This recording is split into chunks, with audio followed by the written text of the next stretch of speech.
Assalamualaikum warahmatullahi wabarakatuh. Salam sejahtera untuk kita semua. Tabi pun, ya pun. Salam olahraga jaya. Pertama yang terhormat Bapak dosen pembimbing 1, Bapak Lungit Wicaksono, MPD. Yang saya hormati Bapak pembimbing 2, Bapak Johan Siswoyo, MPD. Yang saya hormati Bapak dosen pembahas Bapak Dr. Rendes Heru Sulistianta, SPD, M.Or, AIFO.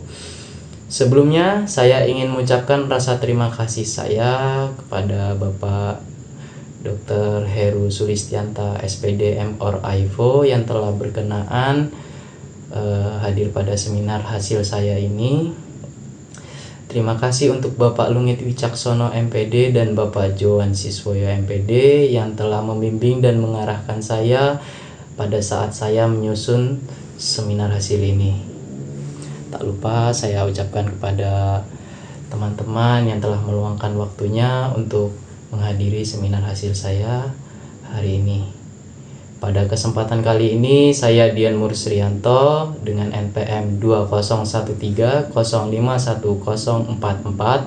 merasa bersyukur karena dapat melaksanakan seminar hasil yang berjudul Hubungan Power Otot Tungkai dan Kelentukan Pinggang terhadap Kemampuan Tendangan Sabit pada Siswa Putra Ekstrakurikuler Pencak Silat di SMA Negeri 1 Terusanunyai, Kabupaten Lampung Tengah. Besar harapan saya kepada Bapak selaku pembimbing dan pembahas untuk selalu memberikan arahan serta bimbingannya hingga saya telah menyelesaikan skripsi saya ini. Demikian tadi yang dapat saya sampaikan, kurang lebihnya saya mohon maaf. Untuk selanjutnya saya akan hubungan power otot tungkai dan kelentukan pinggang terhadap kemampuan tendangan pada siswa putra ekstrakurikuler pencak silat SMA Negeri 1 Terusanunyai, Kabupaten Lampung Tengah. Yang pertama ada latar belakang, identifikasi masalah. Masalah yang pertama, beberapa siswa saat melakukan tendangan sabit kurang memiliki akurasi yang baik sehingga tidak masuk poin. Masalah yang kedua, belum maksimalnya power otot tungkai pada saat melakukan tendangan sabit sehingga mudah ditangkis atau ditangkap oleh lawan. Yang ketiga, beberapa siswa memiliki kelenturan yang kurang maksimal mengakibatkan tendangan tidak menjangkau sasaran dengan baik. Rumusan masalah yang pertama, apakah terdapat hubungan antara power otot tungkai terhadap kemampuan tendangan sabit pada siswa putra ekstrakurikuler pencak silat di SMA Negeri 1 Terusanunyai? Yang kedua, apakah terdapat hubungan antara kelentukan pinggang terhadap kemampuan tendangan sabit pada siswa putra ekstrakurikuler pencaksilat di SMA Negeri 1 Terusanunyai? Yang ketiga, apakah terdapat hubungan antara power otot tungkai dan kelentukan pinggang terhadap kemampuan tendangan sabit pada siswa putra ekstrakurikuler pencaksilat di SMA Negeri 1 Terusanunyai? Ketiga, di sini ada tujuan masalah untuk mengetahui hubungan antara power otot tungkai terhadap kemampuan tendangan sabit pada siswa putra ekstrakurikuler pencak silat di SMA Negeri 1 Terusanunyai. Kedua, di sini ada untuk mengetahui hubungan antara kelentukan pinggang terhadap kemampuan tendangan sabit pada siswa putra ekstrakurikuler pencak silat di SMA Negeri 1 Terusanunyai. Yang ketiga, untuk mengetahui hubungan antara power otot tungkai dan kelentukan terhadap kemampuan tendangan sabit pada siswa putra ekstrakurikuler pencak silat di SMA Negeri 1 Terusanunyai. Selanjutnya di sini ada tinjauan pustaka. Yang pertama, power otot tungkai menurut NKR Dewi et al. 2018, power adalah kemampuan seseorang untuk melakukan kekuatan secara maksimal dengan usahanya yang dikerahkan dalam waktu sependek-pendeknya atau sesingkat-singkatnya. Lalu ada kelentukan pinggang menurut Lautan dan kawan-kawan pada tahun 2002 halaman 80 mengatakan bahwa kelentukan dapat didefinisikan sebagai kemampuan dari sendi otot serta tali sendi dan sekitarnya untuk bergerak dengan luas dan nyaman dalam ruang gerak maksimal yang diharapkan. Lalu ada tendangan sabit menurut Lubis dan Wardoyo 2014. Tendangan sabit adalah tendangan yang lintasannya setengah lingkaran ke dalam dengan sasaran seluruh bagian tubuh menggunakan punggung telapak kaki atau jari telapak kaki. Selanjutnya di sini ada metode penelitian.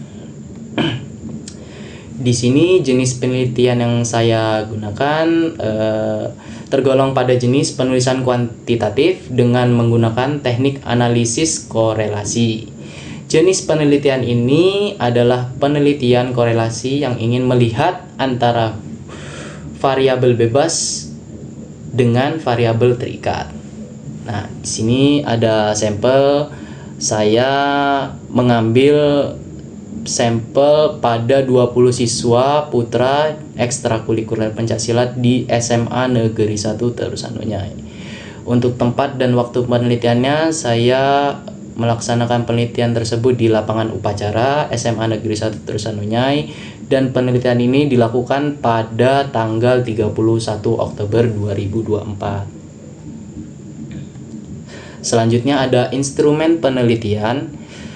Untuk mendapatkan data mengenai ketiga variabel tersebut, maka diberikan 3 buah tes. Adapun tes tersebut, yang pertama, saya menggunakan tes standing long jump atau bisa diartikan dalam bahasa Indonesia lompat katak. Itu untuk menguji tes power otot tungkai siswa. Lalu pada tes kelentukan saya menggunakan tes sit and reach. Lalu untuk tes tendangan sabit saya melakukan tes tendangan sabit mengenai target selama 30 detik. Selanjutnya ada hasil dan pembahasan.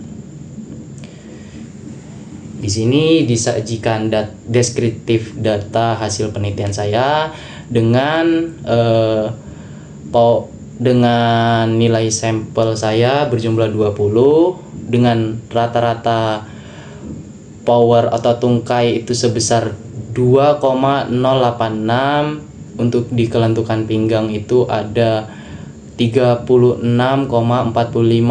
dan untuk tendangan sabit itu di 20,5. Sedangkan untuk di total dari jumlah data tersebut ada 41,73 di power otot tungkai. Di kelentukan pinggang totalnya 729, di tendangan sabit dengan total 410. Dengan standar deviasi di power otot tungkai menunjukkan hasil 10708 dan di kelentukan pinggang 2,837. Sedangkan di tendangan sabit menunjukkan hasil 1,987. Selanjutnya ada deskripsi hasil penelitian pada power otot tungkai. Dari sini disajikan tabel data dengan jumlah sampel yang saya teliti berjumlah 20 dengan rata-rata 2,0865 dengan standar deviasi 10,708 dengan nilai minimum 1,82 dengan nilai maksimum 2,24. Lalu berikutnya ada deskripsi hasil penelitian pada kelentukan pinggang. Di sini disajikan jumlah sampel sebanyak 20 dengan rata-rata 36,45 dengan standar deviasi 2,837 dengan nilai minimum 32 dengan nilai maksimum 41. Lalu selanjutnya pada deskripsi pada hasil penelitian tendangan sabit. Di sini disajikan data dengan jumlah sampel 20 dengan nilai rata-rata 20,50 dengan standar deviasi 1,987 dengan nilai minimum 18 dengan nilai maksimum 24. Selanjutnya ada uji normalitas. Disajikan tabel pada variabel otot tungkai memiliki L hitung sebanyak 0,35 dan disimpulkan bahwa power otot tungkai itu berdistribusi normal. Lalu pada variabel kelentukan pinggang disajikan L hitung sebesar 0,086 dan data tersebut disimpulkan bahwa berdistribusi dengan normal. Lalu pada variabel tendangan sabit disajikan data 0,293 dan data tersebut bisa disimpulkan berdistribusi dengan normal. Selanjutnya ada uji linearitas dan uji homogenitas. Yang disajikan pertama ada tabel dari uji linearitas. Dari tabel tersebut diketahui bahwa variabel X1 dengan variabel Y1 disajikan data sebesar 0,765 dan dapat disimpulkan bahwa data tersebut data yang linier. Lalu pada variabel X2 dengan Y1 disajikan data 0,202 dan data tersebut dapat disimpulkan adalah data yang linier. Lalu tabel selanjutnya ada tabel uji homogenitas. Pada variabel X1 dengan Y1 disajikan data 0,629. Dapat disimpulkan data tersebut adalah homogen. Lalu pada variabel X2 dengan Y1 disajikan data 0,166. Dapat disimpulkan bahwa data tersebut homogen. Selanjutnya ada uji hipotesis. Untuk uji hipotesis yang pertama disajikan variabel X1 yaitu power otot tungkai dengan Y1 tendangan sabit.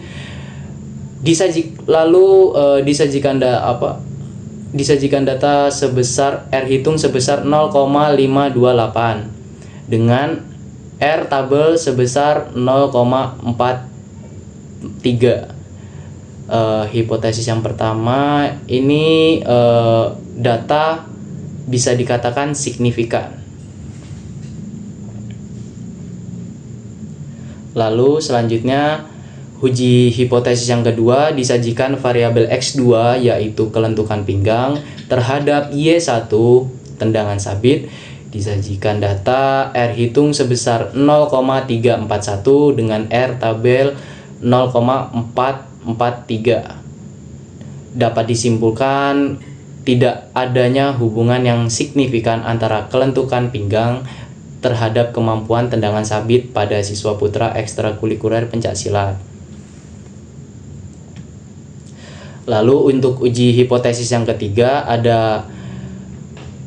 adanya variabel X1 dengan X2 yaitu power otot tungkai dan kelentukan pinggang terhadap Y1 atau tendangan sabit. Disajikan R hitung sebesar 0,623 dengan R tabel 0,443. Dapat disimpulkan adanya hubungan yang signifikan antara power otot tungkai dan kelentukan pinggang terhadap kemampuan tendangan sabit pada siswa putra ekstrakurikuler pencaksilat di SMA Negeri 1 Terusan Unyai. Selanjutnya ada pembahasan. Dari uji hipotesis yang pertama yang telah dilakukan, dapat disimpulkan bahwa adanya hubungan yang signifikan antara power otot tungkai dengan kemampuan tendangan sabit pada siswa putra ekstrakurikuler pencaksilat di SMA Negeri 1 Terusan Nyai. Dari uji hipotesis yang kedua yang telah dilakukan dapat disimpulkan bahwa tidak ada hubungan yang signifikan antara kelentukan pinggang dengan kemampuan tendangan sabit pada siswa putra SMA Negeri 1 Terusan Nyai. Lalu pada uji hipotesis yang ketiga yang telah dilakukan dapat disimpulkan bahwa hubungan dari kelentukan pinggang dan power otot tungkai terdapat hubungan yang signifikan. Selanjutnya ada kesimpulan. Kesimpulan yang pertama, adanya hubungan yang signifikan antara power otot tungkai dengan kemampuan tendangan sabit pada siswa putra ekstrakurikuler pencaksilat di SMA Negeri 1 Terusan Nyai. Yang kedua, adanya hubungan yang tidak signifikan antara kelentukan pinggang dengan kemampuan tendangan sabit pada siswa putra ekstrakurikuler pencaksilat di SMA Negeri 1 Terusan Nyai. Yang ketiga, adanya hubungan yang signifikan antara kelentukan dengan power otot tungkai terhadap kemampuan tendangan sabit pada siswa putra ekstrakurikuler pencaksilat SMA Negeri 1 Terusan Nyai. Selanjutnya ada saran. Penelitian ini dapat dijadikan sebagai bahan rujukan dalam latihan meningkatkan kualitas tendangan sabit, bahwa power otot tungkai dan kelentukan pinggang dapat dikatakan saling berhubungan dengan kemampuan tendangan sabit pada pencaksilat. Praktisi dalam memfokuskan pelatihan terhadap power otot tungkai dan kelentukan pinggang untuk mendapatkan hasil tendangan sabit yang sempurna. Penelitian selanjutnya juga diharapkan agar menambahkan variabel lain di luar variabel yang telah digunakan. Diduga masih terdapat banyak variabel yang dapat mempengaruhi tendangan sabit ini. Sekian tadi presentasi dari saya, kurang lebihnya saya ucapkan mohon maaf. Saya akhiri, wassalamualaikum warahmatullahi wabarakatuh.